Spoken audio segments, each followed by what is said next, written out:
احلى متابعين في الدنيا كلها. اخباركم ايه؟ كل سنه وانتم طيبين. عملت تورته امبارح وعجبت الجميع، فقالوا لي طب ما تصوري لنا ايه الطريقه وانت بتعمليها. طب ما تيجي نعملها سوا مع بعضنا كده. معايا اول حاجه كده حله العجان بتاعتي. هنبدا كده ونقول بسم الله، اللهم صل وسلم على رسول الله. بصوا كده، معايا هنا 4 بيضات، 4 بيضات بدرجه حراره الغرفه. هننزل بيهم هنا كده. معايا 1.5 معلقة محسن من الجل، ده بتجيبوه من عند اي واحد بتاع خامات الحلويات. تمام كده، مش عايزين ايه نهدر اي حاجه يا جماعه. معانا بودر، انا بستخدم البودر ده، طبعا ما بنكترش بودر، هي دوبك كده عشان خاطر البودر لما بيزيد زيادة عن حده التورته بتحمر من جوه. البودر ده يا جماعه شكله خام جدا، لاني جربته قبل كده بوظ عندي التورته وخلاها احمرت، فانا بديكم نصيحه عشان ما تقعوش في نفس اللي انا وقعت فيه. ذره من الملح دوبك كده ايه بين صوابع ايدينا. تمام كده. معايا هنا كوبايه من النشا، طبعا اي حاجه فيها زي دقيق او نشا حاجات زي كده لازم هننخلها كويس.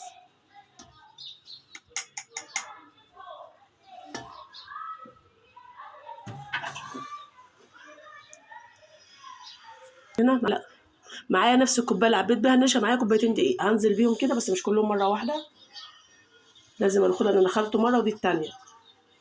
كل ما بتنخلوه كتير بيخلي ايه التورته او الكيك بتكون هشه معايا وجميله. نفس مج سكر، يبقى كده انا مستخدمه المج ده في كل حاجه. هو متبهدل بس من الدقيق والنشا عشان بعبي بيه. بصوا نفس المج ده يا جماعه، عشان الكوبايه المعياريه ما بتاخدش كتير فانا اشتغلت بده. معايا الفانيليا دي، ما بستخدمش غير الجوده دي.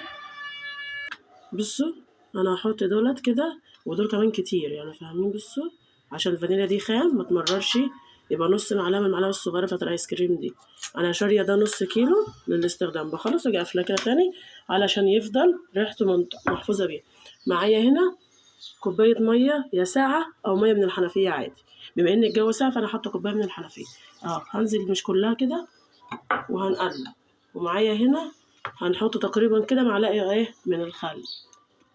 بص عشان انا اقطع الازازه اهو، معلقه واحده من الخل. وهنقلب طبعا كل المكونات دي كويس جدا. طبعا انا بشغل عليهم العجان على درجه حراره اسفه، هشغل العجان على اسرع سرعه فيه وهقلب كويس. بصوا كده انا شايفاها محتاجه شويه ميه، هننزل بشويه الميه بتوع اللي فاضلين. يبقى خدت معايا مج من ده من بتاع الشاي الكبير ده ميه. خدت كام بيضه؟ 4 بيضات. تمام. بصوا برضو اهو،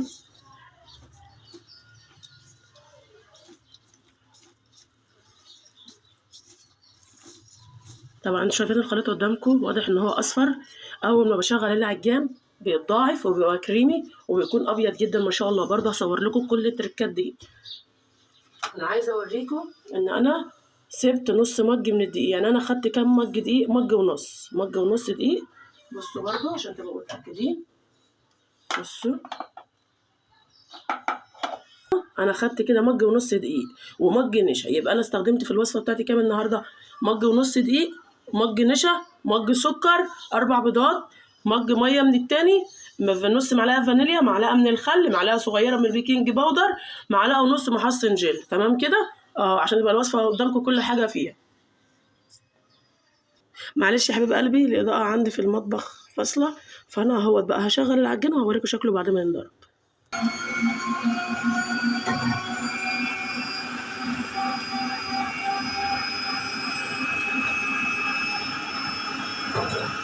حبيب قلبي دي الحله اللي انا هستخدمها في التورته، هستخدم كمان حله زيها كمان. فانا معايا الورقه اهي عشان اقدر اقص القعر بتاع الحله، بعملها كده وارجع ارميها كمان تانيه كده وارجع اعملها كمان مره كده وارجع.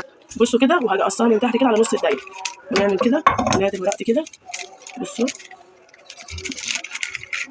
بتلاقوها نفس الدايره. تمام كده هعمل حله تانيه وارجع لكم.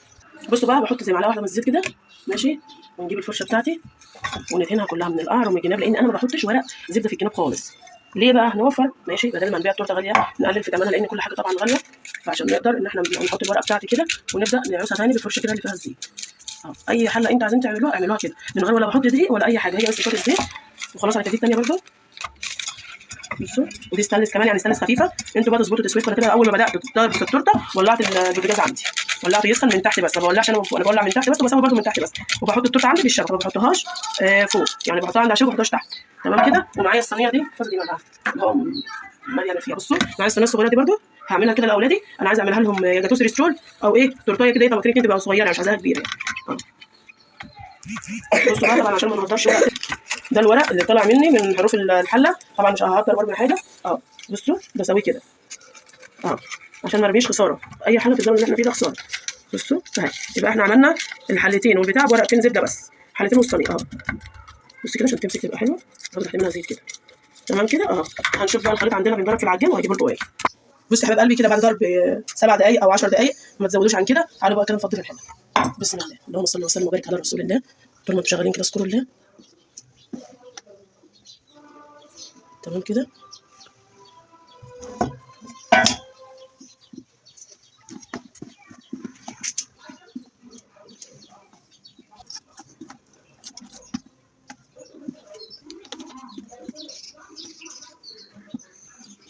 يا بنتي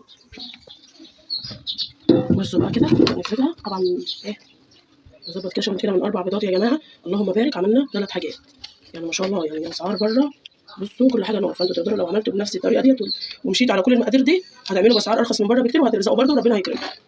انا الحمد لله بفضل ربنا شغلي عالي واسعار ارخص من بره بكتير.